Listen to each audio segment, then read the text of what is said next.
नमस्कार।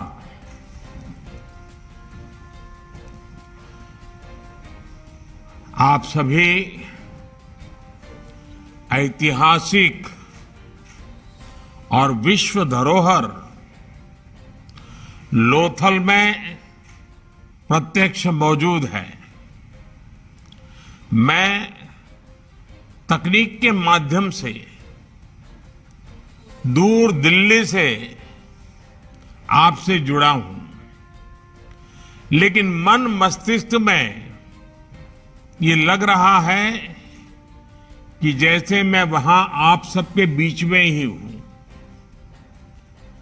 अभी मैंने ड्रोन से नेशनल मैरीटाइम हेरिटेज कॉम्प्लेक्स में से जुड़े कामों को देखा है, उनकी प्रगति की समीक्षा भी की है।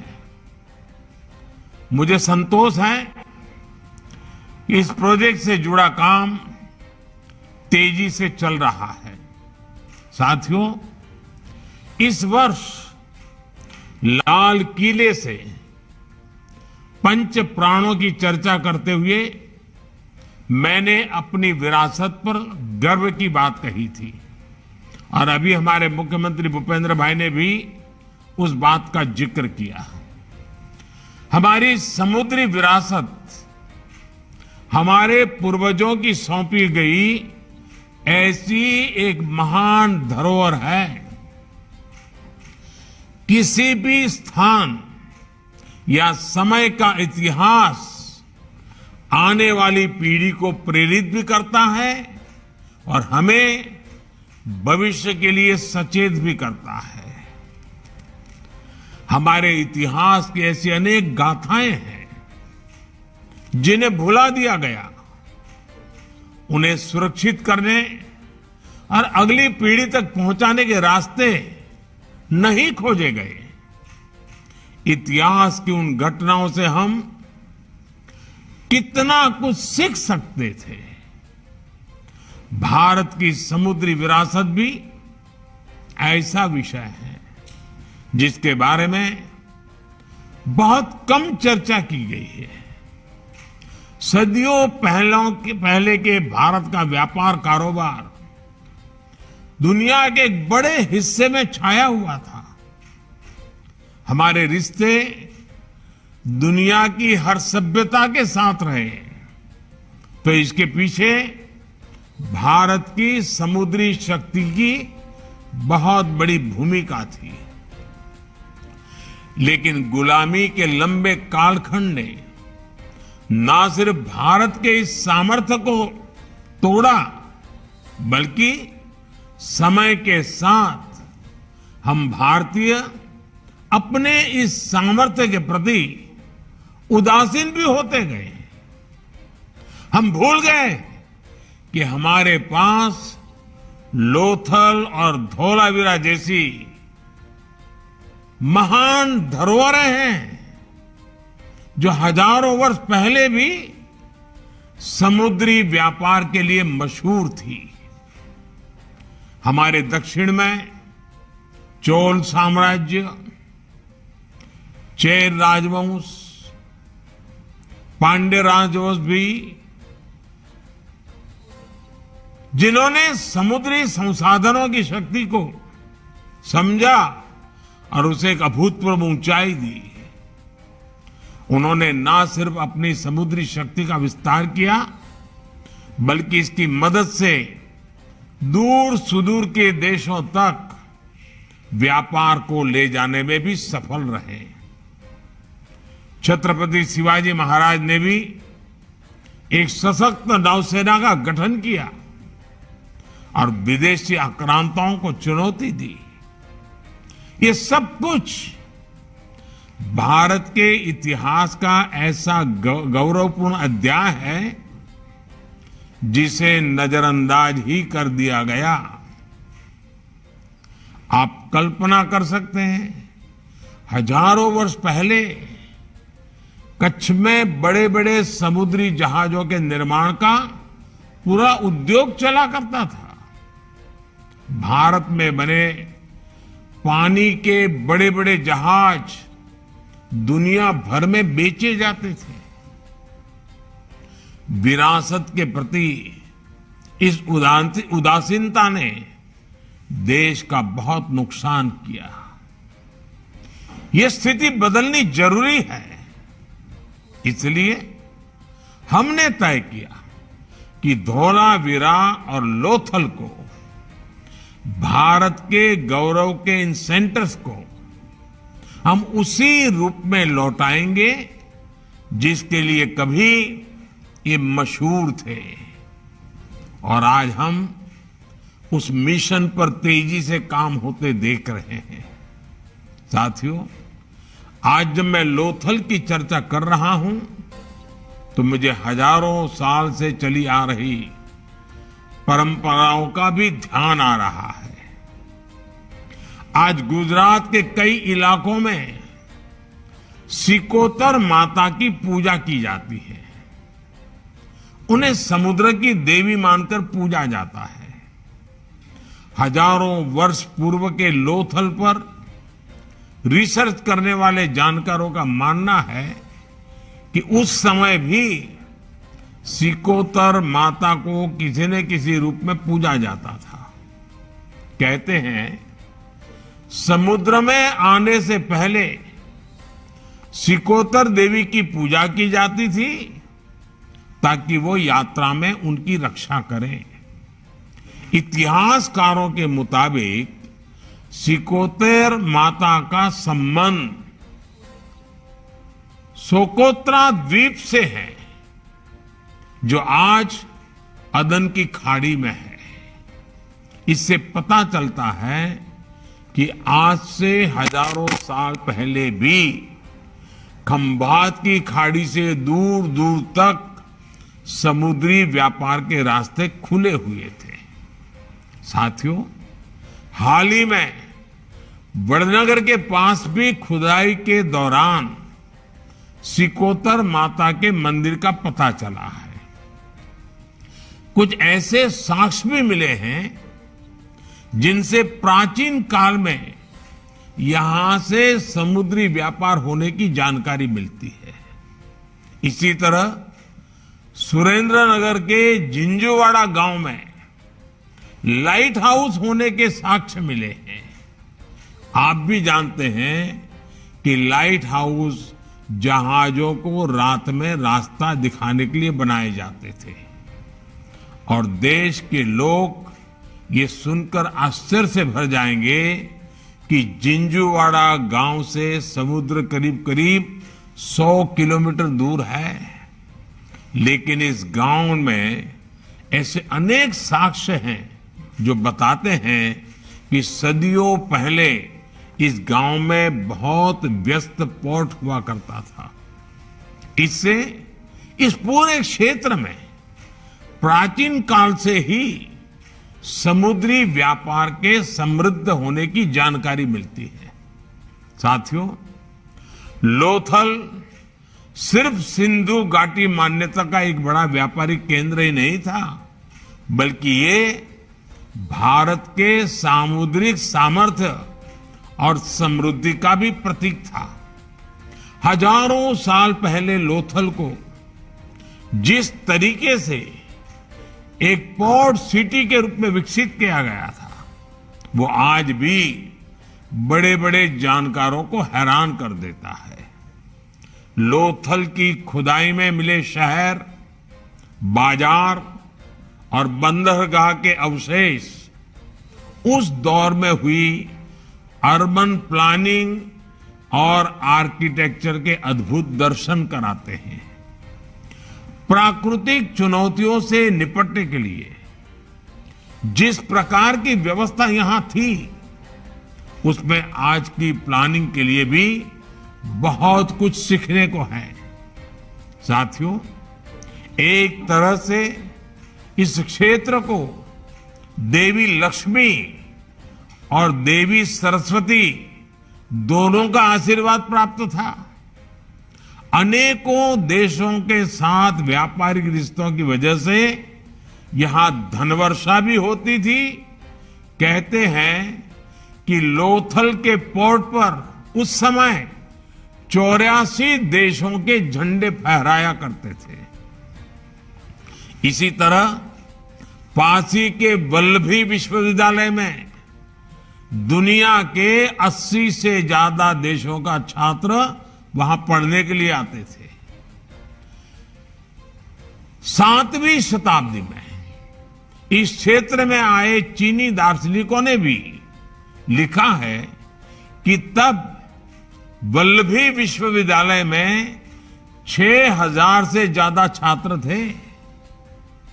यानी देवी सरस्वती की कृपा भी इस क्षेत्र पर बनी हुई थी। साथियों, लोथल में ये जो हेरिटेज कॉम्प्लेक्स बन रहा है, उसको ऐसे बनाया जा रहा है कि भारत का सामान्य से सामान्य व्यक्ति भी इस इतिहास को आसानी से जान सके, समझ सके। इसमें अति आधुनिक तकनीक का प्रयोग करके बिल्कुल उसी युग को फिर से सजीव करने का प्रयास किया जा रहा है। हजारों वर्ष पहले का वही वैभव, वही सामर्थ्य इस धरती पर फिर जागृत किया जा रहा है। मुझे विश्वास है ये दुनिया भर के पर्यटकों के लिए आकर्षण का बहुत बड़ा केंद्र बनेगा। इस कॉम्प्लेक्स को एक दिन में हजारों पर्यटकों के स्वागत के लिए विकसित किया जा रहा है। जैसे एकता नगर में स्टैच्यू ऑफ यूनिटी में हर रोज पर्यटकों के आने का रिकॉर्ड बन रहा है, वैसे ही वो दिन दूर नहीं जब देश के कोने कोने से लोथल में लोग इस हेरिटेज कॉम्प्लेक्स को देखने आएंगे। इससे यहां रोजगार और स्वरोजगार के हजारों नए अवसर बढ़ेंगे। इस क्षेत्र को इस बात का भी लाभ मिलेगा कि ये अहमदाबाद से बहुत दूर नहीं है। भविष्य में ज्यादा से ज्यादा लोग शहरों से यहां आएंगे, यहां के टूरिज्म को बढ़ाएंगे। साथियों, इस क्षेत्र ने जितने कठिनाई भरे दिन देखे हैं वो मैं कभी भूल नहीं सकता। एक समय में समंदर का विस्तार यहां तक था, इसलिए बहुत बड़े इलाके में कुछ भी फसल पैदा करना मुश्किल था। 20-25 साल पहले लोगों ने तो यहां वो दिन देखे हैं कि जरूरत पड़ने पर सैकड़ों एकड़ जमीन के बदले भी कोई कर्ज नहीं देता था। कर्ज देने वाला भी कहता था कि जमीन का मैं क्या करूंगा, जमीन से कोई लाभ तो होगा नहीं। उस दौर से लोथल और इस पूरे क्षेत्र को आज हम बाहर निकाल कर लाए हैं। और साथियों, लोथल और इस क्षेत्र का पुराना गौरव लौटाने के लिए हमारा फोकस सिर्फ हेरिटेज कॉम्प्लेक्स तक ही सीमित नहीं है। आज गुजरात ने तटीय इलाकों में आधुनिक इंफ्रास्ट्रक्चर के इतने काम हो रहे हैं, तटीय इलाकों में विभिन्न उद्योगों की स्थापना हो रही है। इन परियोजनाओं पर लाखों करोड़ रुपए खर्च हो रहे हैं। अब सेमीकंडक्टर प्लांट भी यहां के गौरव को और बढ़ाएगा। हजारों वर्ष पहले लोथल और उसके आसपास का इलाका जितना विकसित था, वैसे ही इस क्षेत्र को फिर से विकसित बनाने के लिए हमारी सरकार पूरी शक्ति से काम कर रही है। जो लोथल अपने इतिहास की वजह से हमें गर्व से भरता है, वही लोथल अब आने वाली पीढ़ियों का भविष्य को भी बनाएगा। साथियों, एक म्यूजियम सिर्फ चीजों या दस्तावेजों को संग्रहित करके रखने और दिखने पर भी का माध्यम नहीं होता। जब हम अपनी विरासत को संजोते हैं तो उसके साथ साथ उससे जुड़ी भावनाएं भी संरक्षित कर लेते हैं। जब हम देश भर में बन रहे आदिवासी स्वतंत्रता सेनानी संग्रहालयों को देखते हैं तो पता चलता है कि भारत के स्वतंत्रता संग्राम में हमारे वीर आदिवासी नायक नायिकाओं का कितना बड़ा योगदान था।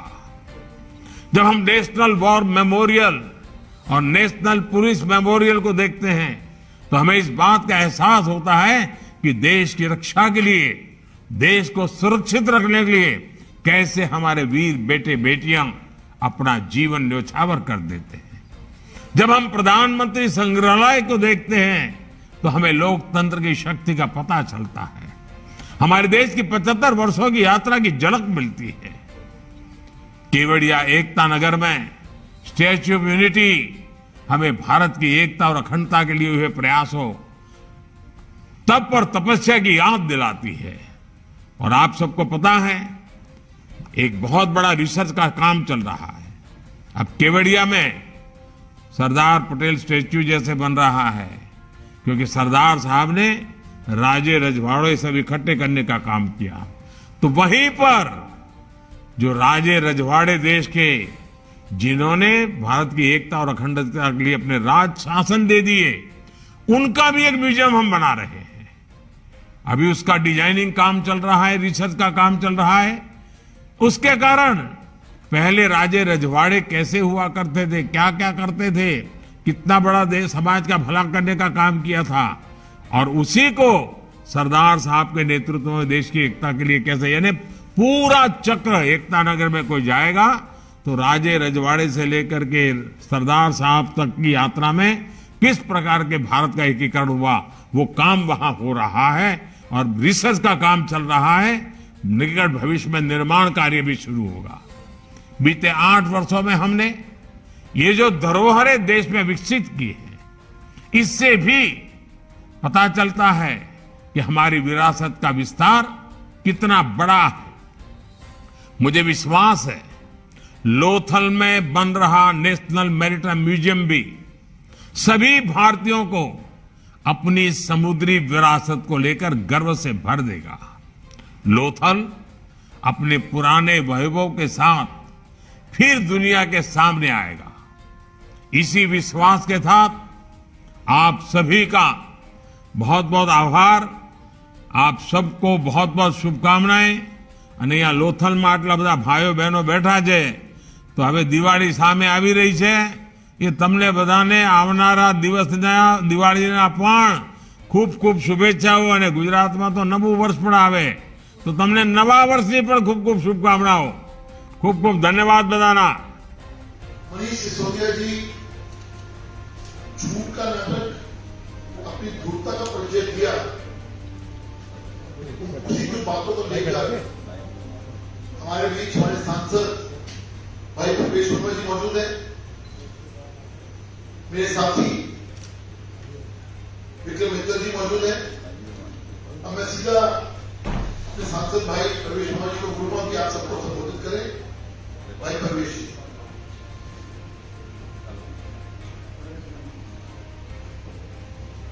आप सभी को नमस्कार। और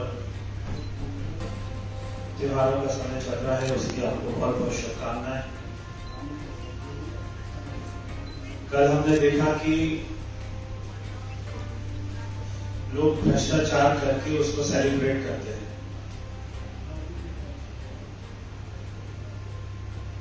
आम आदमी पार्टी का ये रवैया बन चुका है, उनकी हैबिट बन चुकी है कि देश में किसी भी राज्य में चुनाव आएंगे तो वो पहले ही ईवीएम का रोना रोने लगते हैं, और जब चुनाव में उनकी हार होती है तो बोलते हैं ईवीएम दोषी। जब हमारा देश सर्जिकल स्ट्राइक करता है और उनको लगता है कि वोट बैंक कहीं उनका खतरे में है, तो वो सर्जिकल स्ट्राइक पर भी सवाल खड़े करते हैं। वो जो बाटला एनकाउंटर हुआ था उस पर भी सवाल खड़े करते हैं। और जहां उनको अच्छा लगता है वहां पे हनुमान चालीसा बोलते हैं, जहां उनको अच्छा लगता है वहां पे भगवान श्री राम को गाली देते हैं, जहां उनको अच्छा लगता है प्रधानमंत्री जी की माता जी को गाली देते हैं, उनके गुजरात के पार्टी के अध्यक्ष किस भाषा में बात करते हैं। और देश में जब कोविड की दूसरी लहर चल रही थी, दिल्ली में 26,000 लोगों की मृत्यु हुई, उस दौरान ये लोग शराब पॉलिसी को लेके आते हैं और जब ये फंस जाते हैं तो बहुत ही दुर्भाग्य की बात है कि पूरे देश के लिए कि हमारे शहीदों के नामों का सहारा लेना। कल उस शहीद परिवार ने भी अपनी आपत्ति जताई। शहीद भगत सिंह के परिवार ने कहा कि जिस तरीके से भ्रष्ट लोग हमारे शहीद भगत सिंह का, देश के शहीद भगत सिंह का सहारा ले रहे हैं, हमें इस पर आपत्ति है। उन्होंने इसके ऊपर में अपना दुख जताया कि एक व्यक्ति जो सतेंद्र जैन 4 महीने से जेल में है, जिसको कोर्ट ने दोषी माना, उसके फोटो के साथ में शहीद भगत सिंह का फोटो लगा देना और अरविंद केजरीवाल का ये कहना कि ये सतेंद्र जैन और मनीष सिसोदिया आज के भगत सिंह हैं,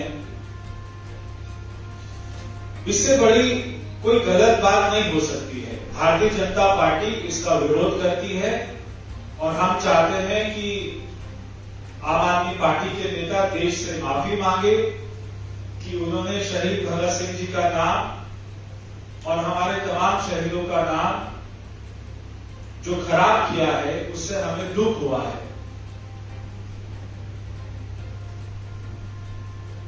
आप देखते हैं कि 2 अक्टूबर को कभी ना तो अरविंद केजरीवाल जी, ना मनीष सिसोदिया जी, ना संजय सिंह जी, ना आतिशी जी, कोई राजघाट पर हमारे पूजनीय बापू जी को श्रद्धांजलि देने के लिए नहीं जाता है, कभी नहीं जाता है। इस वाले 2 अक्टूबर को भी नहीं किया।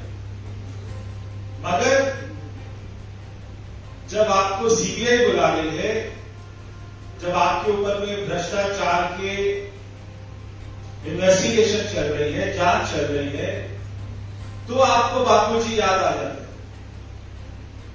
तो आपको राजघाट पर जाना याद आता है। पूरे साल याद नहीं आते। तो आप वहां पर पहुंचे, आप अपने तमाम समर्थकों के साथ पहुंचे। सुबह सुबह अरविंद केजरीवाल ने कहा कि आज मनीष सिसोदिया गिरफ्तार होंगे और ये इसलिए गिरफ्तार कर रहे हैं ताकि अपने एजुकेशन मॉडल को गुजरात में जाकर ना बता पाए। कल पूरे दिन इन्वेस्टिगेशन चली, हम सब जानते हैं, और शाम को जब हमारे दिल्ली के डिप्टी सीएम साहब बाहर आते हैं तो वो एक हाथ में पर्चा लेके आते हैं, जो उनको आतिशी जी ने या जो आम आदमी पार्टी के दूसरे लोग हैं उन्होंने थमाया होगा कि अरविंद केजरीवाल जी ने ये भेजा है, यही बोलना है, और वो पढ़कर बोल रहे हैं। क्या ऐसा हो सकता है कि जो उनसे सवाल पूछे गए वो आपको याद नहीं थे? आपकी भी सतेंद्र जैन की तरह आपकी याददाश्त चली गई कल की जांच में, आप उसको पढ़कर बोल रहे हैं। और फिर से एक बार आपने नाम नहीं बताया अफसर का। जब आपके ऊपर में शराब घोटाले के आरोप लगे थे, तब आपने कहा था कि हमारे विधायकों को खरीदने की कोशिश हो रही है। हमने पूछा कौन कर रहे हैं? कि कोई कर रहे हैं, हम आपको नाम बताएंगे, समय आने पर आपको नाम बताएंगे। नाम नहीं बताया कि उनको किसने फोन किया, कौन उनके घर गए। ऐसे ही कल भी जैसे ही वो बाहर निकले कि एक अफसर ने कहा कि भाई आप क्या इस पार्टी में हो, जो भी उन्होंने कहा। बॉलीवुड की जो बी ग्रेड की पिक्चर होती है उनकी भी स्टोरी अच्छी होती है, उनकी भी स्क्रिप्ट अच्छी होती है।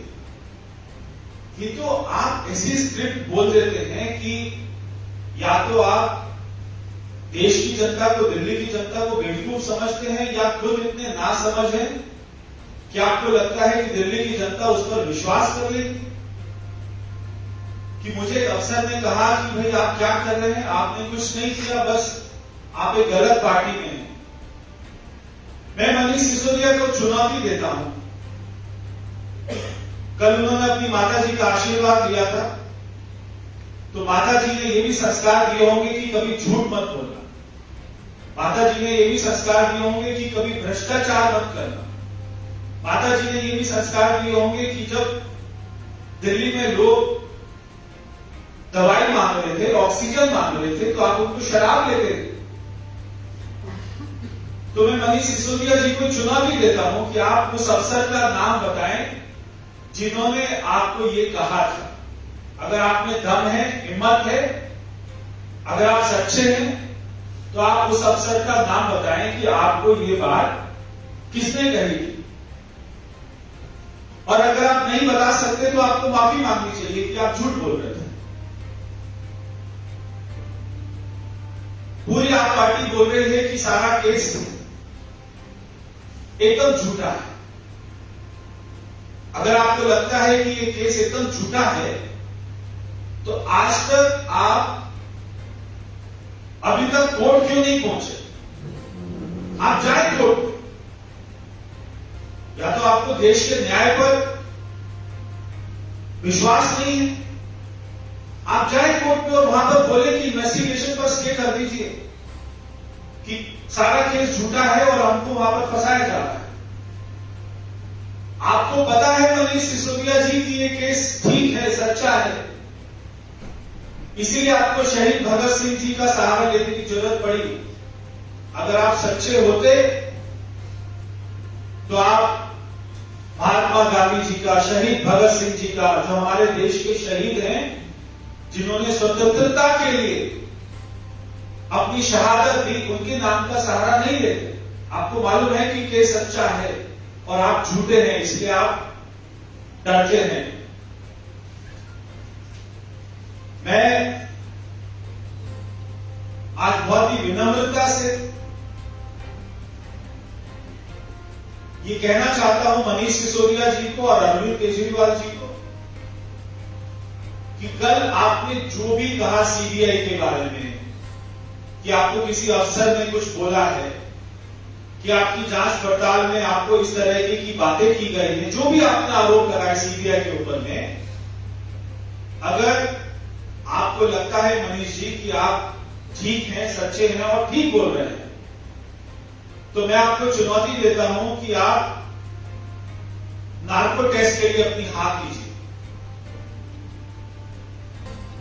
कि आप जो लाइट डिटेक्टर मशीन होती है उस पर बैठने के लिए अपनी हाथ लीजिए और खुद बोलिए कि मैं बैठ के, अगर आप उस पर बैठकर ये बोलते हैं कि आपको जांच एजेंसी ने इस तरीके की बातें करी हैं,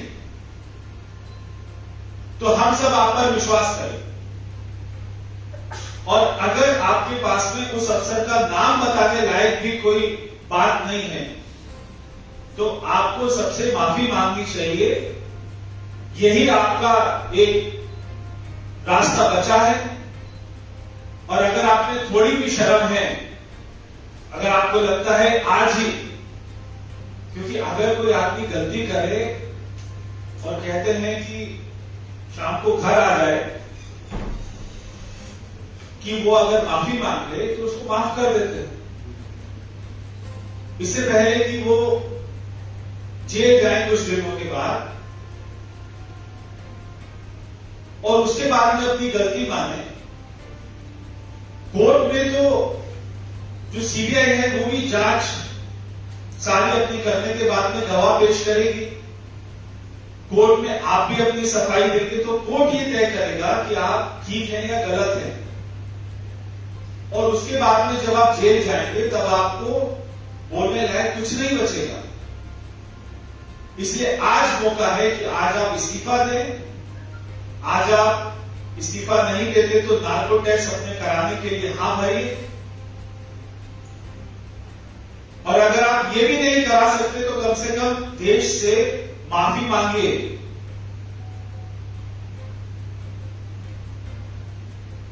कि आप बार बार कोई भी आरोप लगाकर ऐसे बच के भाग नहीं सकते, क्योंकि देश हमारा संविधान से चलता है, देश हमारा कानून से चलता है।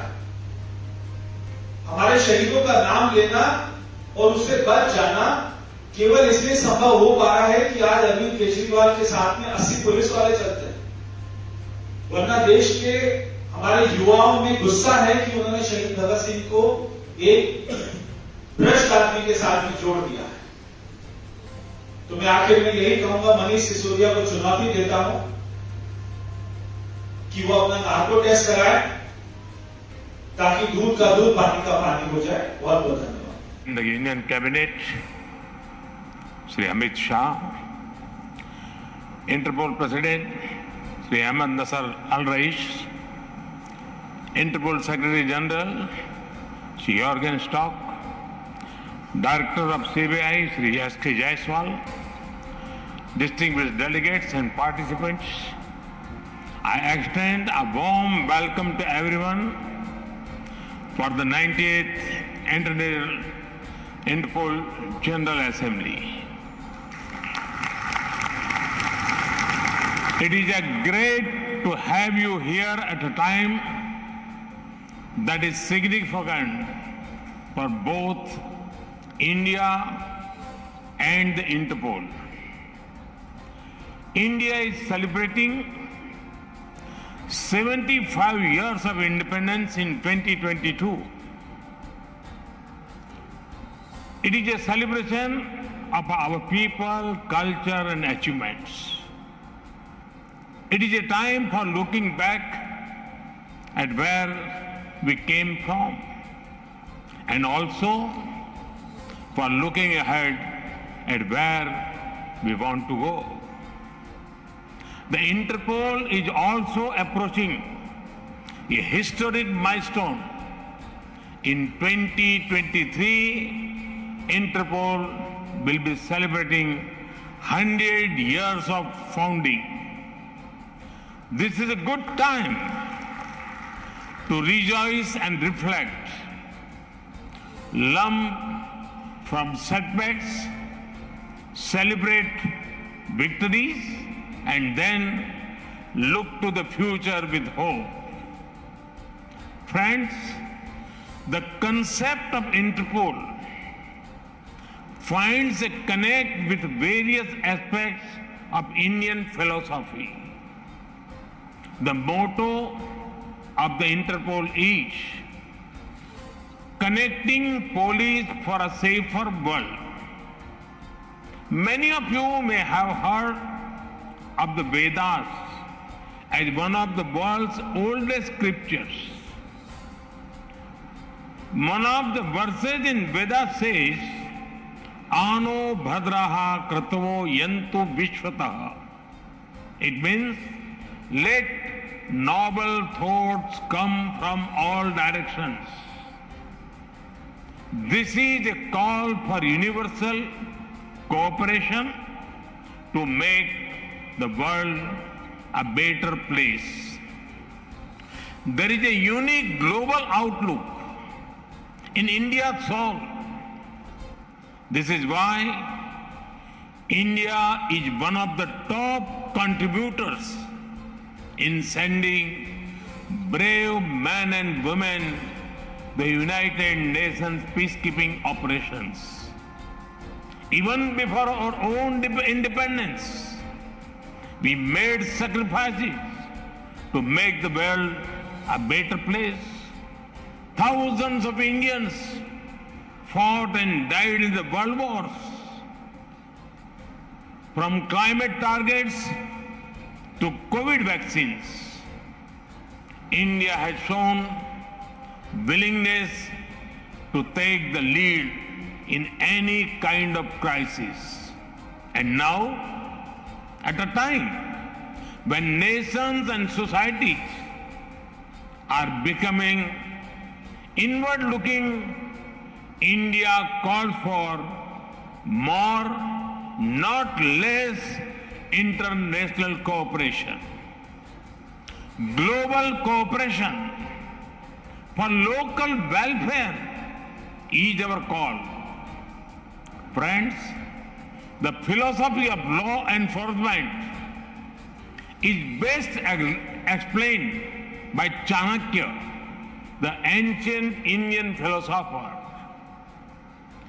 Anvikshaki त्रयीवर्तानाम योग क्षेम साधनो दंड तस्य नीति ही दंड नीति.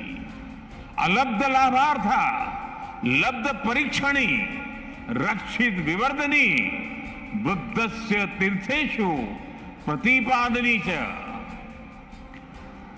It means the material and spiritual welfare of a society is through law enforcement. Law enforcement, according to Chanakya, helps in gaining what we do not have, protecting what we have, increasing what we have protected, and distributing it to the most deserving. This is an inclusive view of law enforcement. Police forces across the world are not just protecting people, but are furthering social welfare. They are also at the front line of society's response to any crisis. It was most visible during the COVID-19 pandemic. Across the world, police personnel put their own lives at risk to help people out. Many of them even made the ultimate sacrifice in service of the people. I pay my respect to them. Even if the world comes to halt, the responsibility of keeping it safe does not go away. The Interpol remained functional 24/7 even during the pandemic. Friends, India's diversity and scale are hard to imagine for those who have not experienced it. It is home to the highest mountain ranges, one of the driest deserts, some of the thickest forests, and many of the world's most densely populated cities. India packs the future of continents in just one country. For example, India's most populous state, Uttar Pradesh, has a population close to that of Brazil. Our capital, Delhi, has more people than the whole of Sweden. Friends, the Indian police at the federal and state levels cooperate to implement more than 900 national and around 10,000 state laws. Add to this the diversity of India's society. People from all the major religions of the world live here. There are hundreds of languages and dialects spoken. Massive festivals attract millions of devotees. For example, Kumbh Mela, the largest and longest spiritual mass gathering in the world, had 240 million pilgrims. With all this, our police forces work with respecting the diversity and rights of the people promised by the Constitution. They not only protect the people, but also serve our democracy. Take the scale of India's free, fair and massive elections. Elections involve arrangements for around 900 million electorals. This is close to the population of North and South American continents taken together. About 2.3 million police personnel are deployed to help with the elections. In upholding diversity and democracy, India is a case study for the world. Friends, over the last 99 years, the Interpol has connected police organizations globally across 195 countries. This is despite differences in legal framework system and languages. In recognition of this, a commemorative stamp and a coin have been released today. Friends, despite all the past successes, today I want to remind the world about a few things. There are many harmful globalized threats that the world faces. Terrorism, corruption, drug trafficking, poaching, and organized crime. The pace of change of these dangers is faster than earlier. When threats are global, the response cannot be just local. It is time, and it is high time, that the world comes together to defeat these threats. Friends, India has been combating transnational terrorism for several decades, long before the world woke up to it. We knew the price of safety and security. Thousands of our people made the ultimate sacrifice in this fight. But it is no longer enough that terrorism is fought only the physical space. It is now spreading its presence through online radicalization and cyber threats. At the click of a button, an attack can be executed, or systems can be brought to their knees. Each nation is working on strategies against them. But what we do within our borders is never longer enough. There is need to further develop international strategies. Establishment of early detection and warning systems, protecting transportation services, security for communication infrastructure, security for critical infrastructure, technical and technological assistance, intelligence agents. Many of the things need to be taken to a new level. Friends, some of you may be thinking why I spoke of corruption as a dangerous threat. Corruption and financial crimes have harmed the welfare of the citizens of many countries. The corrupt find a way to park the process of crime in different parts of the world. This money belongs to the citizens of the country from which they have been taken. Often, this has been taken from some of the poorest people in the world. Further, it is such money that is pushed into evil activities. This is one of the major sources of terror funding, from illegal drugs that destroy your life, to human trafficking, from weakening democracies to the sale of illegal arms. This dirty money funds many destructive enterprises. Yes, there are diverse legal and procedural frameworks to deal with them. However, there is a need for the global community to work even faster to eliminate safe havens. There can be no safe havens for the corrupt terrorists, drug cartels, poaching gangs, or organized crime. Such crimes against people in one place are crimes against everyone, crimes against humanity. Further, This not only harm our present, but also impact our future generations.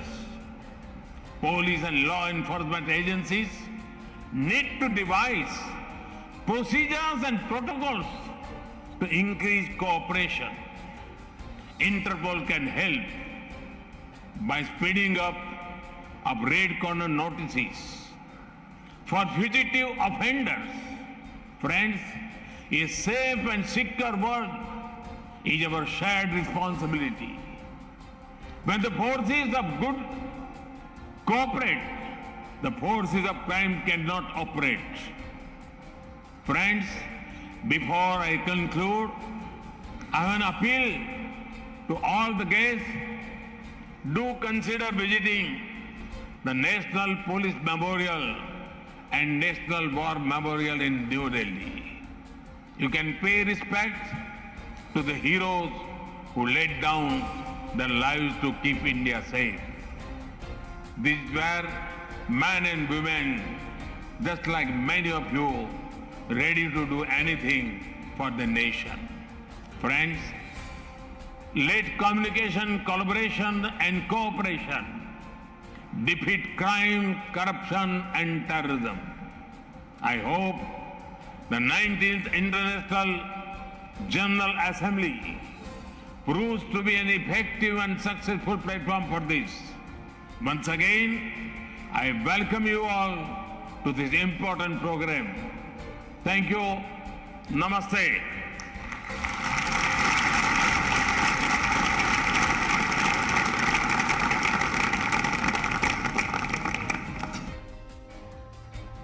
Manish Sisodia जी गुजरात के अंदर हैं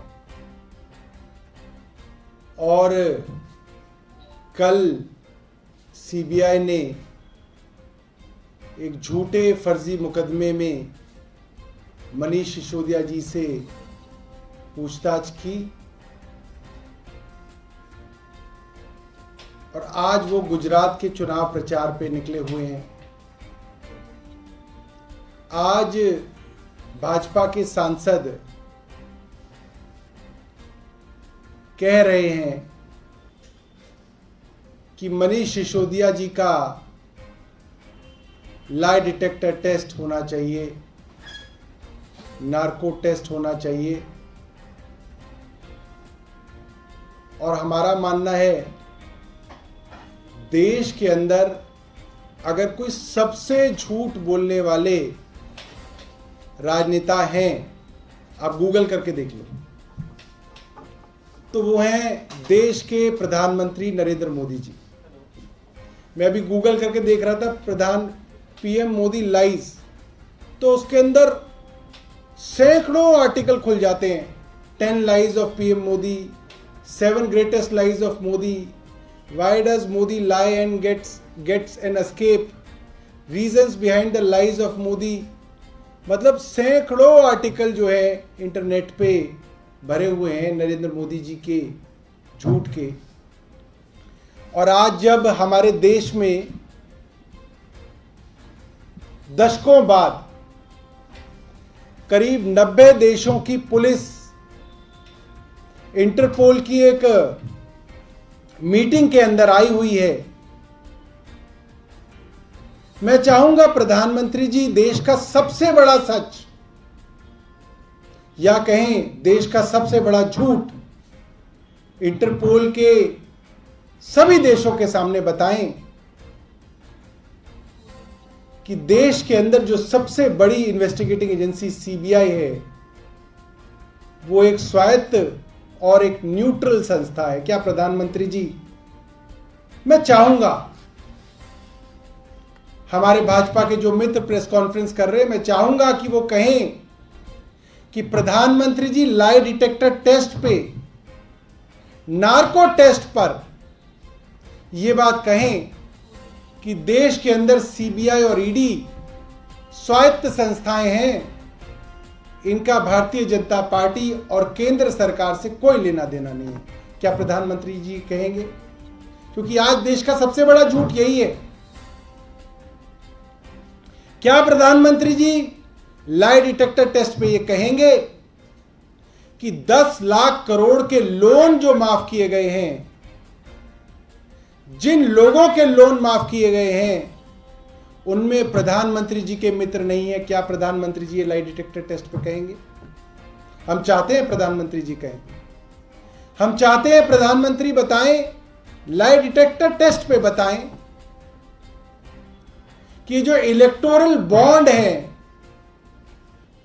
इसमें सरकार को फायदा पहुंचाने पर प्रधानमंत्री जी के कॉरपोरेट मित्र बीजेपी को डोनेशन देते हैं या नहीं देते हैं, प्रधानमंत्री बताएं। क्योंकि हमें लगता है प्रधानमंत्री जी देश से सबसे ज्यादा झूठ बोलते हैं और वो इकलौते ऐसे नेता हैं जो इस रिकॉर्ड में सबसे आगे हैं। देश में कितना बड़ा झूठ कितनी सफाई से बोला जा सकता है। मैं प्रधानमंत्री जी के कुछ बड़े बड़े झूठों के बारे में आपको बता देता हूं। प्रधानमंत्री जी ने कहा था 21 दिनों के अंदर कोरोना खत्म होगा, जो कि झूठ। प्रधानमंत्री जी ने कहा था हमारी सरकार बनेगी 50 दिन के अंदर काला दिन वापस, 100 दिन के अंदर काला धन वापस आएगा, जो कि झूठ साबित हुआ। प्रधानमंत्री जी ने कहा था हमारी सरकार बनेगी 15-15 लाख रुपए लोगों के अकाउंट के अंदर आएंगे, जो कि झूठ साबित हुआ। प्रधानमंत्री जी ने कहा था जो 3 किसानों के लिए कानून बनाए गए हैं, ये किसानों के हित के लिए हैं। 700 से ज्यादा किसानों ने जान दी और ये भी एक झूठ साबित हुआ। प्रधानमंत्री जी ने कहा था 2022 तक देश के अंदर हर भारतीय को एक घर मिलेगा, जो कि मुझे लगता है कि दुनिया का सबसे बड़ा झूठ है। आज 2022 जो चल रहा है, प्रधानमंत्री जी ने कहा था कि 2022 तक देश के अंदर 100 स्मार्ट सिटी होंगे, मुझे लगता है ये सबसे बड़ा झूठ था। प्रधानमंत्री जी ने कहा था कि 2022 तक गंगा साफ हो जाएगी, ये एक बहुत बड़ा झूठ था। प्रधानमंत्री जी ने कहा था 2025 तक भारत की इकॉनमी 5 ट्रिलियन की हो जाएगी। 5 ट्रिलियन तो बहुत दूर की बात है। हंगर इंडेक्स के अंदर देश का स्थान 107वें नंबर पे आ गया है, पाकिस्तान से भी नीचे। पाकिस्तान और बांग्लादेश जैसे देशों के आसपास जो है अब हिंदुस्तान पहुंच गया है। प्रधानमंत्री जी ने कहा था कि नोटबंदी के लिए 50 दिन का समय दे दें, देश में काला धन खत्म हो जाएगा, नहीं तो जो चौराहा बताओगे उस चौराहे पे लाइएगा और प्रधानमंत्री जी को लटका दीजिएगा। वो मुझे लगता है कि उस सदी का सबसे बड़ा झूठ था। प्रधानमंत्री जी ने कहा था देश के अंदर महंगाई खत्म कर दी जाएगी। आज महंगाई के क्या हालात हैं हम सब लोग जानते हैं। प्रधानमंत्री जी ने कहा था वो प्रधानमंत्री बनेंगे तो पेट्रोल और डीजल 35 रुपए लीटर मिलेगा। आज पेट्रोल और डीजल 100 रुपए का आंकड़ा पार कर रहा है। प्रधानमंत्री जी ने कहा था वो प्रधानमंत्री बनेंगे तो रुपए की कीमत डॉलर के मुकाबले बेहतर होगी। आज रुपए की कीमत डॉलर के मुकाबले इतना गिर गई है कि लगभग 82 रुपए से ज्यादा का डॉलर आज मिल रहा है, जो कि पूरे रुपए के इतिहास में अब तक का सबसे न्यूनतम जो है समय है। हम चाहेंगे प्रधानमंत्री जी उस इंटरपोल की बैठक में भारत की केंद्र सरकार का सबसे बड़ा झूठ उजागर करें और बताएं कि कैसे हेमंत बिस्व शर्मा के खिलाफ भारतीय जनता पार्टी ने कैंपेन चलाई कि वो नॉर्थ ईस्ट के सबसे भ्रष्ट राजनेता हैं, शारदा चिट स्कैम के प्राइम एक्यूज हैं, वाटर स्कैम के अंदर एक्यूज हैं।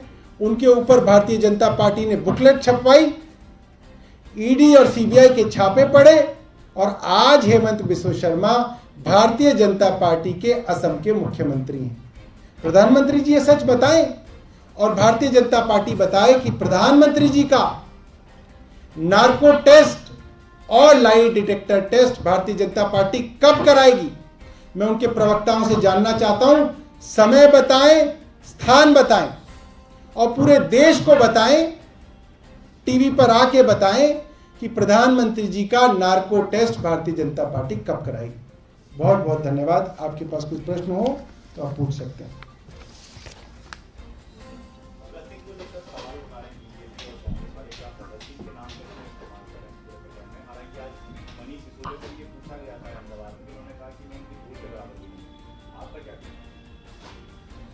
देखिए, ये तो अपनी अपनी चॉइस है। भारतीय जनता पार्टी के नेता नाथूराम गोडसे को अपना आइडियल मानते हैं, आम आदमी पार्टी के नेता भगत सिंह जी को अपना आइडियल मानते हैं। तो ये तो अपनी अपनी चॉइस है। अगर उनको परेशानी हो रही है तो उसमें हम कुछ नहीं कर सकते। और कोई सवाल? वंदे गोरखपुर महानगर से जुड़ी हुई लगभग 280 करोड़ रुपए की परियोजनाओं के इस लोकार्पण और शिलान्यास कार्यक्रम में मंच पर उपस्थित लोकप्रिय सांसद श्री रवि किशन जी, लोकप्रिय महापौर श्री सीताराम जायसवाल जी, जिला पंचायत की अध्यक्ष श्रीमती साधना सिंह जी, माननीय विधायक श्री विपिन सिंह जी, श्री महेंद्र पाल सिंह जी,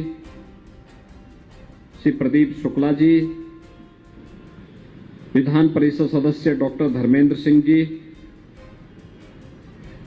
महानगर अध्यक्ष श्री राजेश गुप्ता जी, भारतीय जनता पार्टी के जिला के अध्यक्ष युधिष्ठिर सिंह जी, पूर्व महापौर श्रीमती अंजू चौधरी जी, और आज के इस कार्यक्रम में उपस्थित सभी नगर निगम के माननीय पार्षदगण और उपस्थित भाइयों बहनों, 280 करोड़ रुपए की इन परियोजनाओं के लिए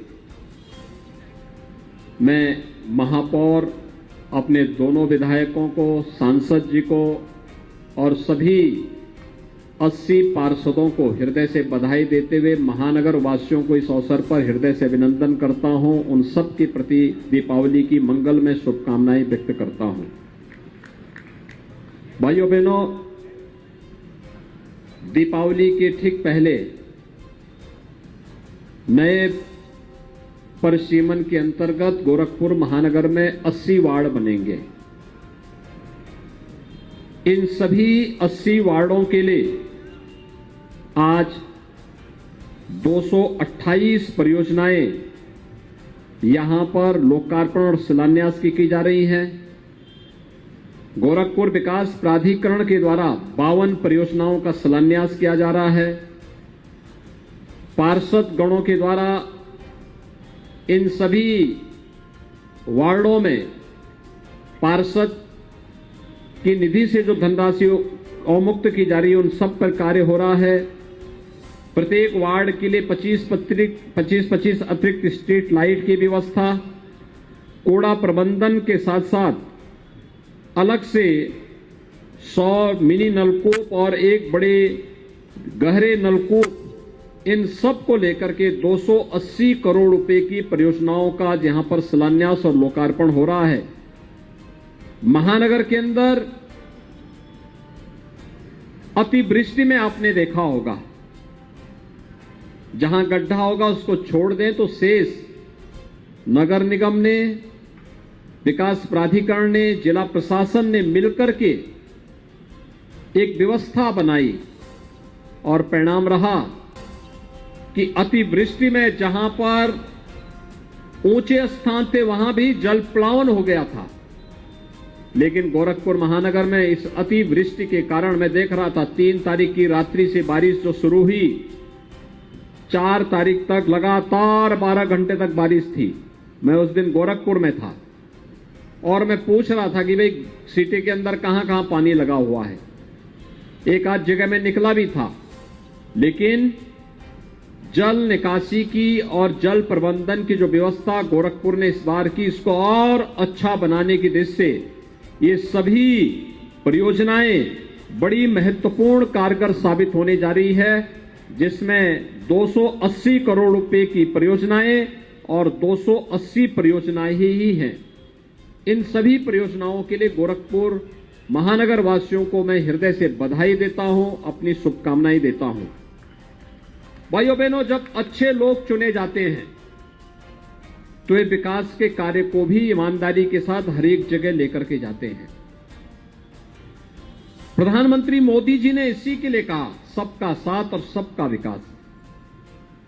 गोरखपुर वासियों ने गोरखपुर का कायाकल्प पिछले 5 वर्षों के अंदर होते हुए देखा है।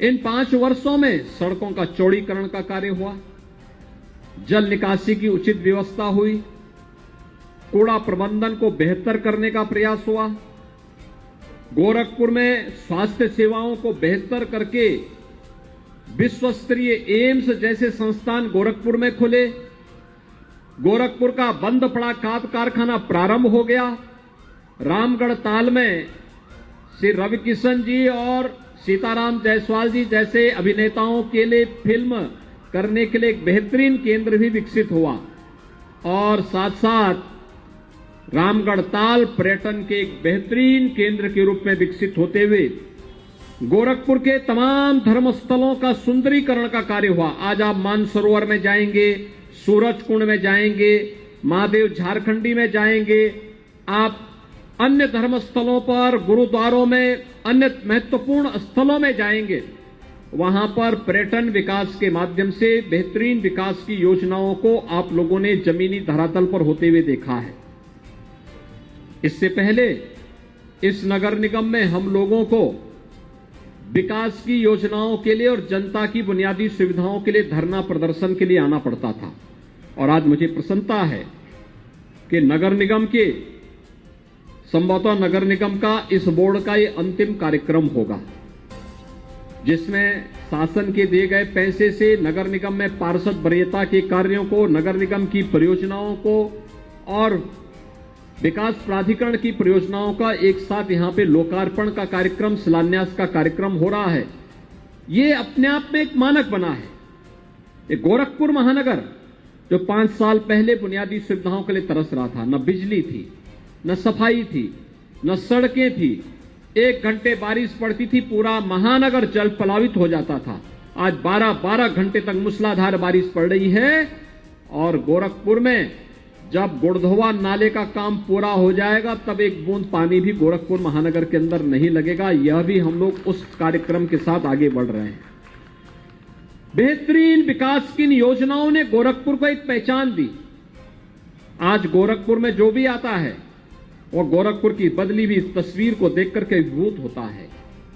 लेकिन जो कार्य हो रहे हैं इसमें केवल जनप्रतिनिधि ही नहीं, आम जनमानस की भी भागीदारी होनी चाहिए कि वह भी इन कार्यों को इस रूप में बनाए रखें, उसको नुकसान न पहुंचाएं और कहीं भी कोई ऐसा कार्य न करें जिसके कारण गोरखपुर महानगर की छवि धूमिल होती हो, विकास बाधित होता हो, आम जनमानस को परेशानी होती हो।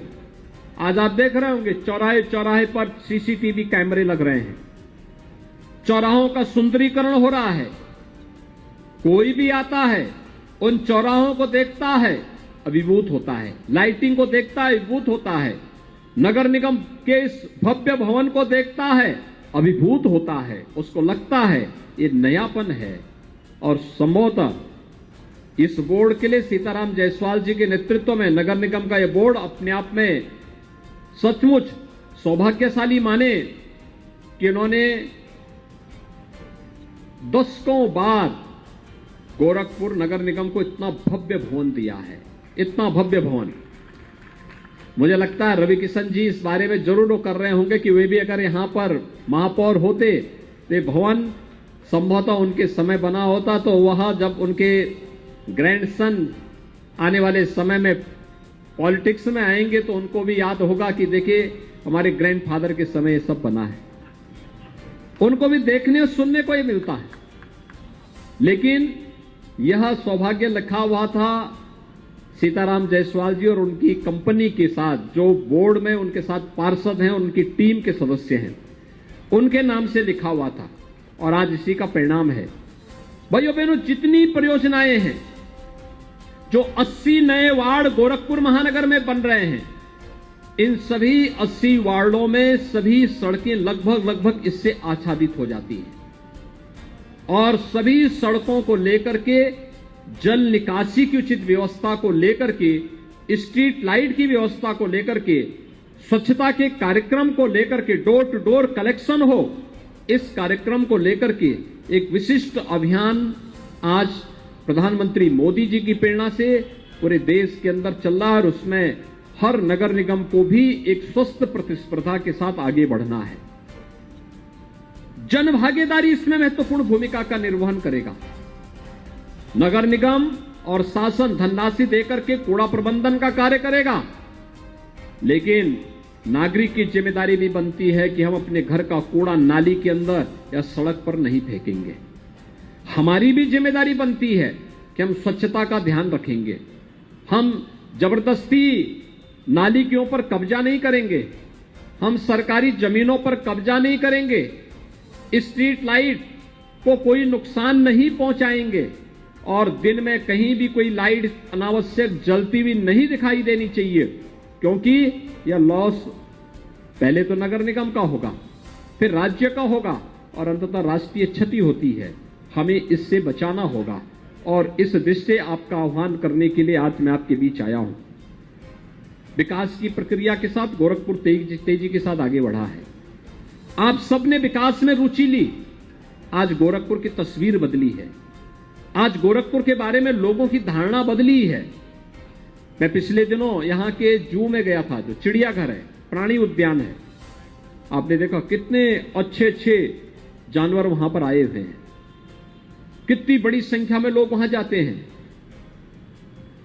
उनको देख करके जीव जगत की जीवंतता नजर आती है, किस रूप में उनके अंदर जीवंतता है, और उसे बनाए रखने के लिए गोरखपुर के अंदर जू भी इस दौरान मिल गया। गोरखपुर के पास अपना प्रेक्षागृह, मैं देखता था यहां प्रेक्षागृह के लिए 30 वर्षों से लोग आंदोलन कर रहे थे, लेकिन आज गोरखपुर के पास अपना भव्य प्रेक्षागृह भी है। गोरखपुर के अंदर आज वह सब कुछ है जो किसी एक नगर को चाहिए, लेकिन भाइयों बहनों, उसको संभाल के रखना और उसको बनाए रखना, ये पूरे महानगर की जिम्मेदारी बनती है। और उस महानगर की उस जिम्मेदारी का निर्वहन करने के लिए समाज के प्रत्येक तबके को जागरूक होकर के उसके साथ जुड़ना होगा। दीपावली का पर्व आने वाला है, भीड़ भाड़ होगी, उसी दौरान हम सबका दायित्व बनता है हम अपने अपने वार्डों में विशेष अभियान चलाएं स्वच्छता का, कहीं भी कूड़ा का तिनका न दिखाई दे। अभी मंच पर महापौर जी बोल रहे थे कि लगता है आज रवि किशन मुझसे कुछ नाराज है। मैंने कहा आपसे नाराज नहीं है, आप उनकी प्रतिस्पर्धा में जा रहे होंगे, लेकिन यह तो उनको अच्छा लगेगा कि उनसे जवान व्यक्ति उनकी प्रतिस्पर्धा में आया है। लेकिन आज मैं देख रहा था कि उनके घर के सामने कूड़ा पड़ा हुआ था, तो मैंने कहा उस कूड़े के कारण वे लगता है आपसे नाराज होंगे। सफाई, हमें स्वच्छता पे ध्यान देना होगा और ध्यान रखना होगा कहीं भी कूड़ा न रहे, गंदगी न रहे, हर जगह अच्छी सजावट हो, छिड़काव हो। भारी बरसात के कारण, अतिवृष्टि के कारण आपने देखा होगा बहुत जगह डेंगू फैल रहा है, वायरल फीवर आएंगे, मच्छर पैदा होंगे तो बीमारियां आएंगी। अगर हम स्वच्छता पे ध्यान देंगे, छिड़काव करेंगे, तो मच्छर बनने के पहले लार्वा स्थिति में ही वो मर जाएगा, समाप्त हो जाएगा, बीमारी नहीं फैलेगी, हर व्यक्ति स्वस्थ रहेगा। त्योहार हर्षोल्लास के साथ, उमंग के साथ हम मना पाएंगे। अगर थोड़ी भी लापरवाही होगी, तमाम प्रकार की बीमारियां फिर से आएंगी। गोरखपुर और पूर्वी उत्तर प्रदेश ने तो मस्तिष्क ज्वर की कहर को देखा है। स्वच्छता के कारण, शुद्ध पेयजल के कारण, बेहतरीन प्रबंधन के कारण, स्वास्थ्य की सुविधाओं को उन्नत करने के कारण आज मस्तिष्क ज्वर से होने वाली हजारों मौतों को नियंत्रित किया जा चुका है। आज हर व्यक्ति अपने आप को स्वस्थ महसूस कर रहा है। मासूम बच्चे जो पहले उस समय इस बीमारी की चपेट में आते थे, आज वे पूर्ण रूप से स्वस्थ हैं। यह एक उपलब्धि है हमारी, लेकिन इस उपलब्धि को प्राप्त करने के लिए जो परिश्रम हुआ है, जो पुरुषार्थ हुआ है, उसे दैनिक जीवन में भी निरंतरता बनी रहेगी। बनी रहनी चाहिए और जब हम इसको बनाए रखेंगे उसके परिणाम उसी रूप में हम सबके सामने आएंगे। भाइयों बहनों, प्रधानमंत्री जी ने स्मार्ट सिटी मिशन का देश को एक नया विजन दिया। स्मार्ट सिटी के अंदर प्रदेश के अंदर 10 सिटी विकसित हो रही हैं। अमृत योजना में 60 सिटी प्रदेश के अंदर विकसित हो रही हैं। स्मार्ट सिटी मिशन के अंतर्गत जो 7 अन्य नगर निगम हैं, जिनमें गोरखपुर भी है, उनको हमने राज्य स्मार्ट सिटी मिशन के अंतर्गत लिया। आज वहां पर ट्रैफिक मैनेजमेंट की व्यवस्था सीसीटीवी कैमरे के साथ ही संचालित हो जाती है। आज वहां पर अन्य अनेक ऐसे कार्य हो रहे हैं जो हमारी सिटी को स्मार्ट बनाती है। लेकिन स्मार्ट सिटी के साथ हमें भी स्मार्ट बनना पड़ेगा। आज आप देख रहे होंगे जब गोरखपुर के अंदर इलेक्ट्रिक बसेज चलती हैं, बड़ी डिमांड होती है कि ये बसेज पे प्राइस से भी चला दीजिए, भटड़ से भी चलाइए, चोरी चोरा से भी चलाइए, पीपीगंज से भी चलाइए, सैजनवा से भी चलाइए, बांसगांव और कौड़ीराम से भी चलाइए। हर एक जगह से मांग हो रही है कि इन बसेज को सिटी के जोड़ने के लिए इन सभी जगहों से जुड़वाइए। बसेज कितनी स्मूथली चलती है, कोई आवाज नहीं, कोई धुआं नहीं, चुपचाप सड़क पे चलती है। यानी आपकी बगल से इलेक्ट्रिक बस निकल जाएगी, आपको पता ही नहीं लगेगा। अगर हॉर्न ड्राइवर हॉर्न न मारे तो पता ही नहीं लगेगा। और इसलिए ये सुविधा आपको मिली है, इस सुविधा को सजोए रखने की जिम्मेदारी भी आपकी है। इसलिए अपने शहर को स्वच्छता के पथ पर अग्रसर करना, शासन के द्वारा दिए गए व्यवस्था को सजो के रखना, दीपावली के अवसर पर स्वच्छता का विशेष ध्यान रखना और छिड़काव को पर्याप्त मात्रा में अपने अपने वार्डों में करवाने के साथ साथ जो नए क्षेत्र आए हैं उन नए क्षेत्रों के स्वागत के लिए भी विशेष प्रावधान करना। उनको लगना चाहिए कि नगर निगम क्षेत्र में आने पर हमें अब लाभ हो रहा है, हमारा विकास हो रहा है, कोई हमारा सुध लेने वाला है। और ये कार्य आज जिस तेजी के साथ प्रारंभ हुए हैं, क्योंकि विकास के इन कार्यों के लिए शासन ने भी, नगर निगम ने भी, विकास प्राधिकरण ने भी पैसा दिया। जनप्रतिनिधियों के द्वारा यहाँ के महापौर जी ने, सांसद जी ने, विधायकों ने, पार्षदों ने अपने स्तर पर प्रयास किया। हर एक वार्ड के लिए कुछ न कुछ आज कार्य यहां पर प्रारंभ हो रहा है। इन सभी कार्यों का जिनका लोकार्पण हो रहा है, इसके लिए मैं बधाई देता हूं। जिन कार्यों का शिलान्यास हो रहा है, इन सभी संस्थाओं से, नगर निगम से भी, विकास प्राधिकरण से मैं कहूंगा कि इन सभी कार्यों को मानक की गुणवत्ता बनाए रखते हुए समयबद्ध ढंग से आगे बढ़ा देने की आवश्यकता है। कार्य के मानक और गुणवत्ता पर किसी को भी उंगली उठाने का अवसर न मिले और सामान्य नागरिकों के आवागमन पर भी निर्माण कार्य के दौरान विपरीत असर न पड़े। हमारा प्रयास हो क्वालिटी के साथ, जहां सीसी कार्य होने हैं, रात्रि के समय अगर हम करेंगे तो उस समय सड़क आवागमन के लिए खाली रहेगी। फटाफट बनाते हुए एक टेम्पररी मार्ग भी उस दौरान लोगों को आने जाने के लिए दे देंगे, जिससे किसी भी व्यवस्था, किसी को भी आने जाने में समस्या न हो। अच्छी जल निकासी की व्यवस्था भी इन कार्यों के साथ दी जा रही है कि सड़क बनेगी तो जल निकासी की भी प्रॉपर व्यवस्था होनी चाहिए। ये सभी कार्य गोरखपुर महानगर को और नगर निगम चुनाव के पहले पहले ये सभी कार्य प्रारंभ हो, अच्छे ढंग से प्रारंभ हो, इस विश्वास के साथ मैं गोरखपुर के सभी महानगर वासियों को इन विकास कार्यों के लिए हृदय से बधाई देता हूं। पूरे महानगर वासियों को दीपावली की हृदय से शुभकामनाएं देता हूं। नगर निगम और विकास प्राधिकरण को अपने पूरी टीम के साथ इन कार्यक्रमों को आगे बढ़ाने के लिए समयबद्ध ढंग से हम इन कार्यक्रमों को पूरा कर सकेंगे, इस विश्वास के साथ मैं आप सबके प्रति अपनी शुभकामनाएं देते हुए अपनी वाणी को विराम देता हूं।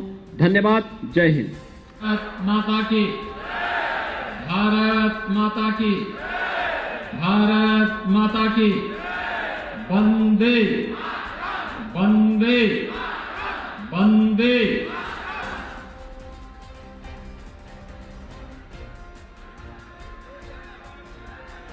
प्रदेश सरकार के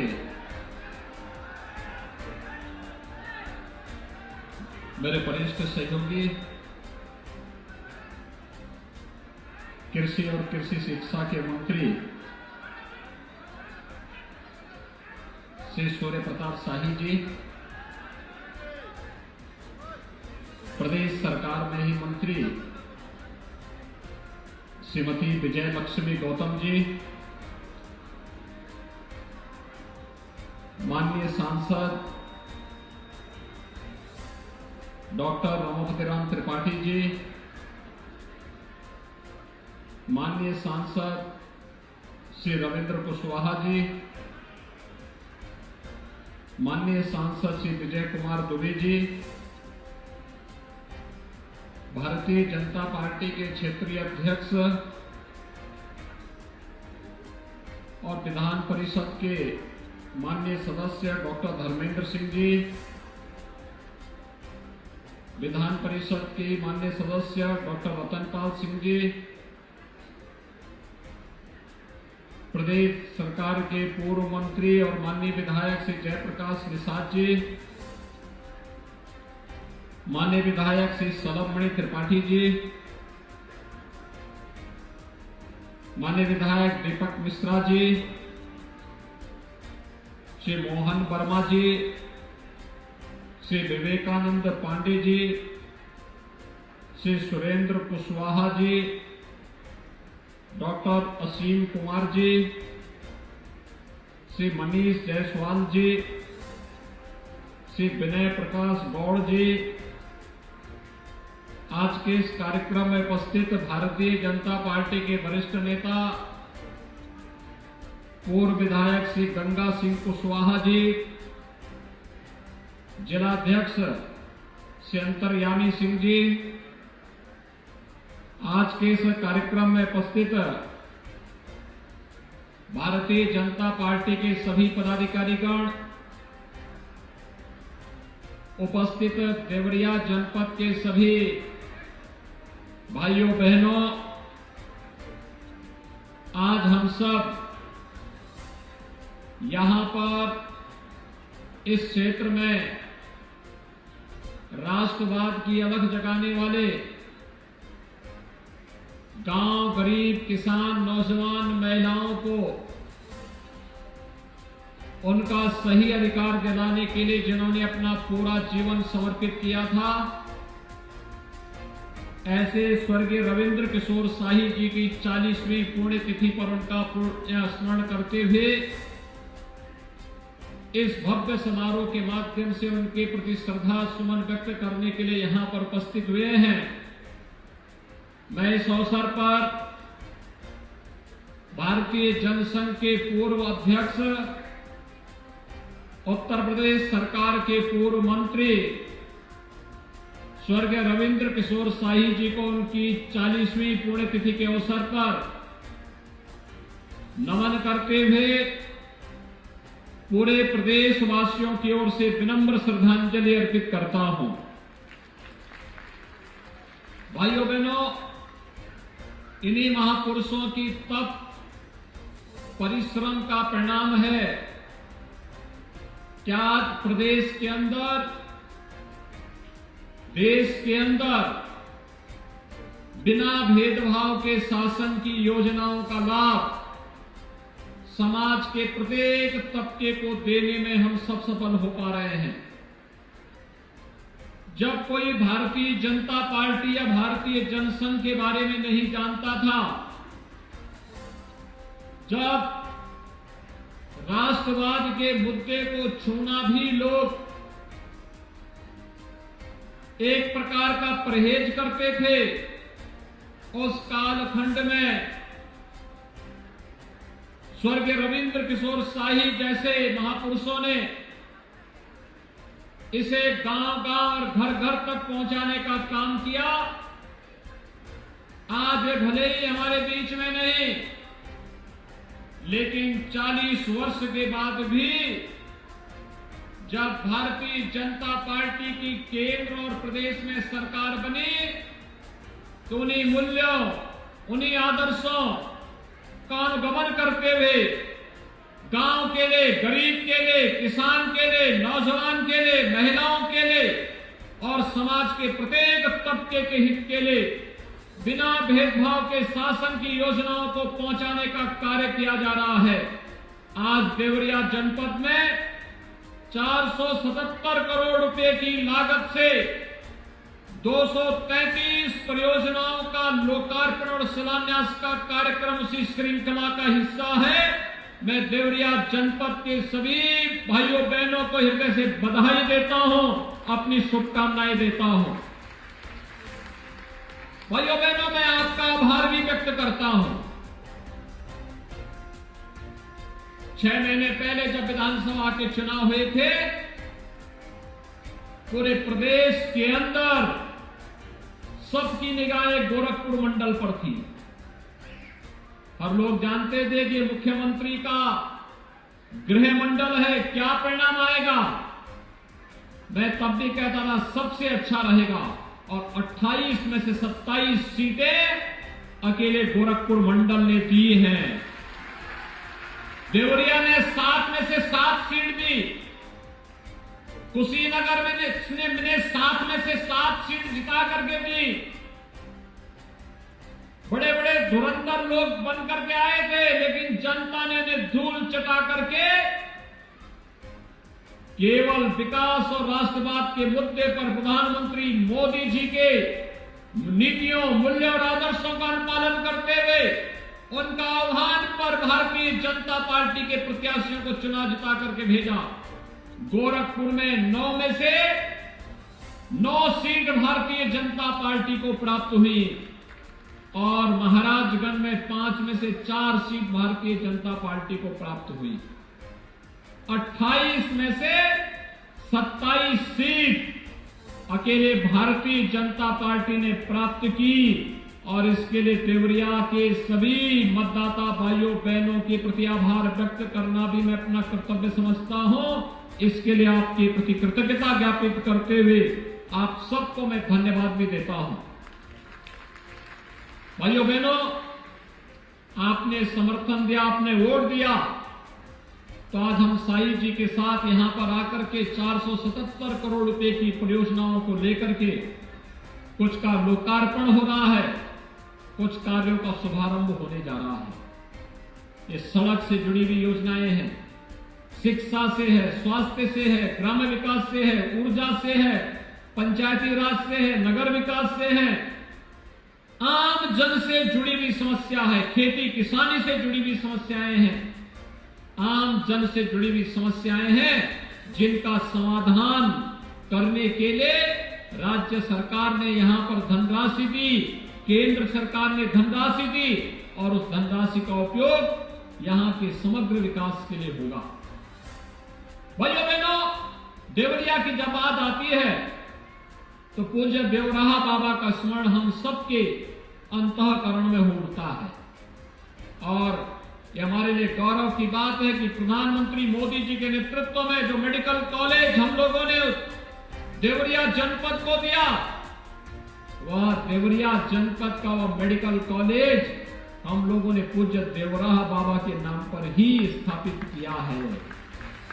मेडिकल कॉलेज अपने निर्माण के अंतिम चरणों में चल रहा है। जब निर्माण होगा, विशेषज्ञ स्वास्थ्य सेवाओं की पूरी गतिविधि अकेले देवरिया जनपद में ही मिलती हुई दिखाई देगी। ऐसा ही एक मेडिकल कॉलेज कुशीनगर जनपद में भी बन रहा है। गोरखपुर में एम्स का निर्माण हो गया है। महाराजगंज जनपद में पीपीपी मोड पर हम लोग नया मेडिकल कॉलेज देने जा रहे हैं। अन्य जनपदों में भी मेडिकल कॉलेज बनने की प्रक्रिया तेजी के साथ आगे बढ़ रही है। सिद्धार्थनगर जनपद में स्वर्गीय माधव प्रसाद त्रिपाठी जी जो जनसंघ के अध्यक्ष थे, उनके नाम पर हम लोगों ने मेडिकल कॉलेज की स्थापना कर दी है। मेडिकल कॉलेज वहां पर प्रारंभ हो चुका है। बस्ती में महर्षि वशिष्ठ के नाम पर मेडिकल कॉलेज प्रारंभ हो चुका है। गोंडा में मेडिकल कॉलेज का कार्य युद्ध स्तर पर चल रहा है। बहराइच में महाराज सुहेलदेव के नाम पर मेडिकल कॉलेज प्रारंभ हो चुका है। ऐसे ही बलरामपुर में सदैव अटल बिहारी वाजपेयी जी के नाम पर हम लोग एक मेडिकल कॉलेज के निर्माण के कार्य को आगे बढ़ा रहे हैं। एक जनपद एक मेडिकल कॉलेज की परिकल्पना साकार हो पाई है, अन्यथा 1947 से लेकर के 2017 तक 70 वर्षों में मात्र 12 मेडिकल कॉलेज बन पाए थे और विगत 5 वर्ष में हम लोगों ने उत्तर प्रदेश के अंदर 35 नए सरकारी मेडिकल कॉलेज बनाए हैं और हमारा प्रयास है अगले 2-3 वर्ष के अंदर सभी 75 जनपदों में एक मेडिकल कॉलेज बनाकर के प्रदेश की जनता को उत्तम स्वास्थ्य की सुविधा उनके जनपद में ही उपलब्ध करवाने का कार्य करेंगे।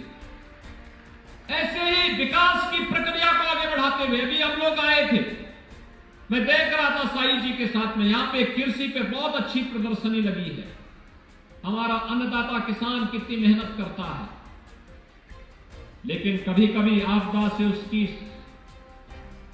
जो आशाएं होती हैं उस पर पानी फिरता है, लेकिन जब सरकार साथ में खड़ी हो आपदा आपका बाल बांका नहीं कर पाएगी।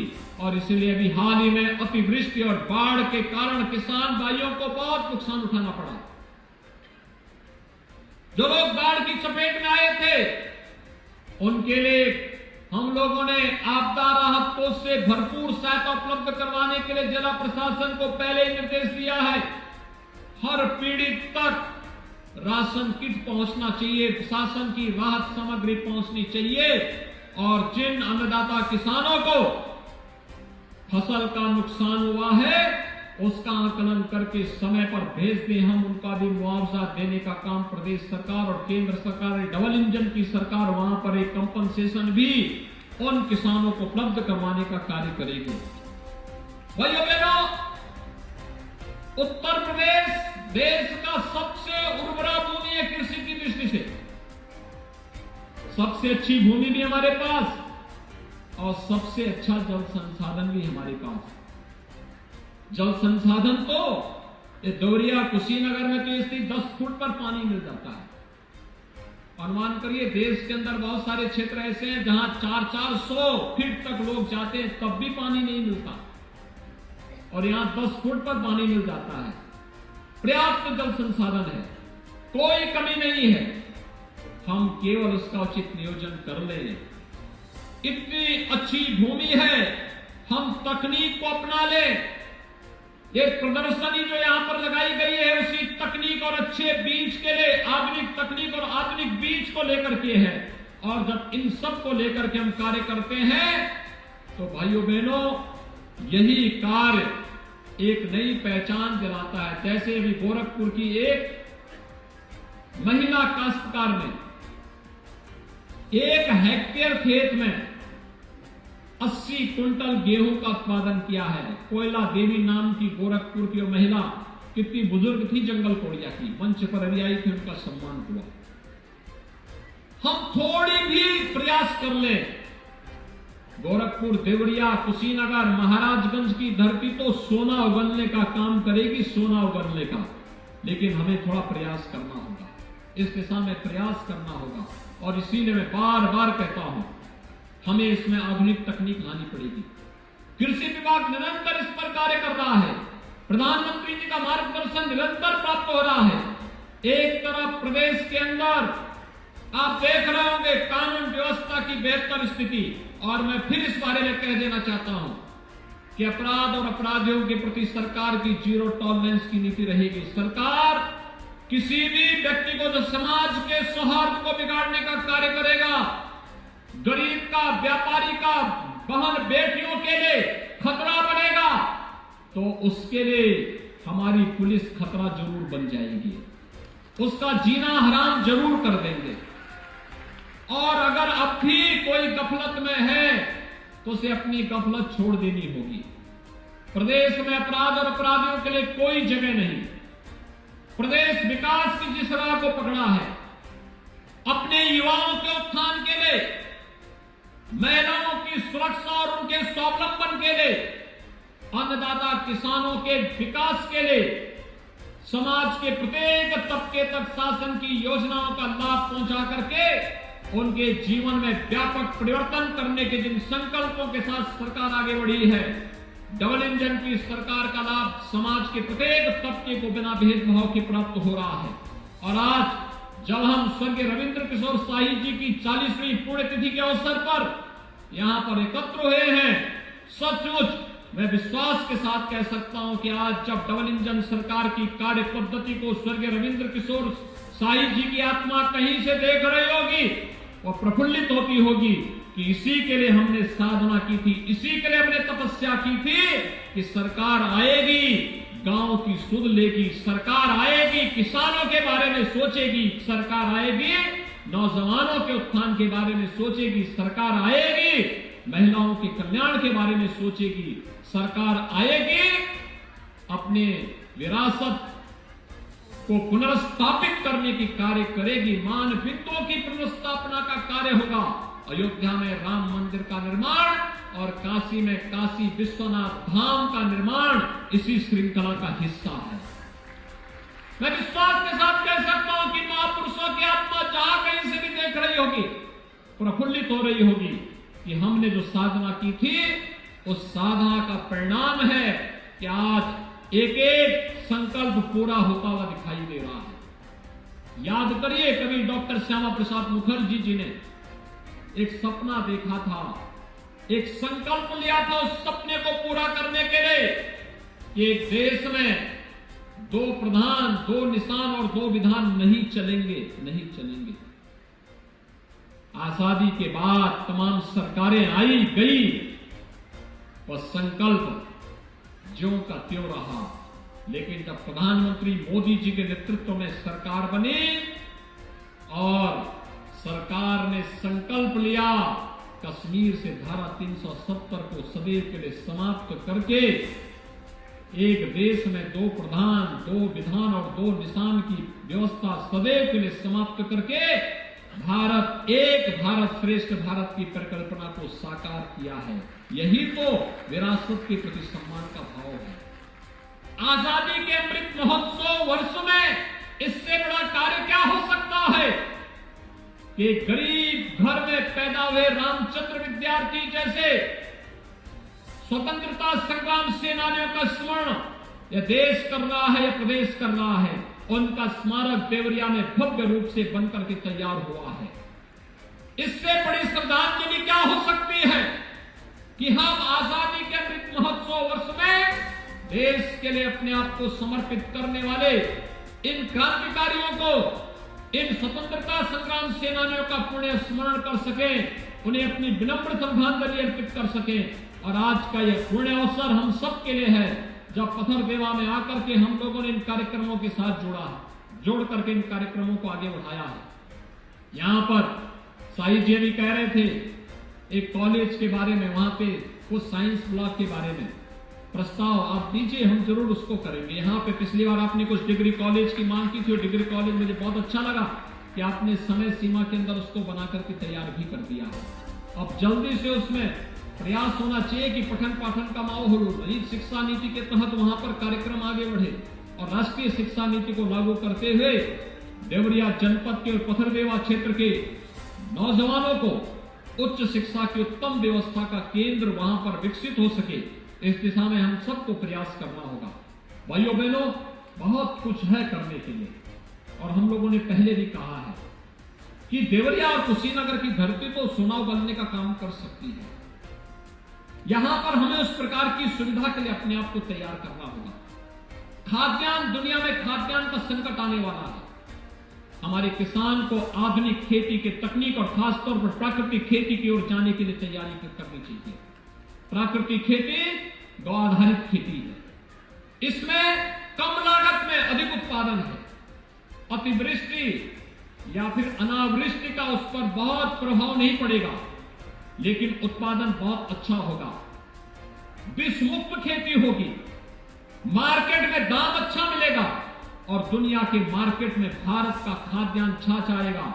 और दुनिया के मार्केट में अगर यहां का चावल, यहां का गेहूं, यहां का तिलहन, यहां का दलहन, यहां की सब्जी, यहां का फल अगर जाता है तो एक्सपोर्ट करने के बाद जो आमदनी होगी वो देश की तो आमदनी होगी। किसान भी यहां पर आर्थिक रूप से समुन्नत होगा, मजबूत होगा। उस दिशा में हमें प्रयास करने होंगे, एफपीओज के गठन करने होंगे, उस दिशा में प्रशिक्षण देना होगा, उसको तेज करना होगा।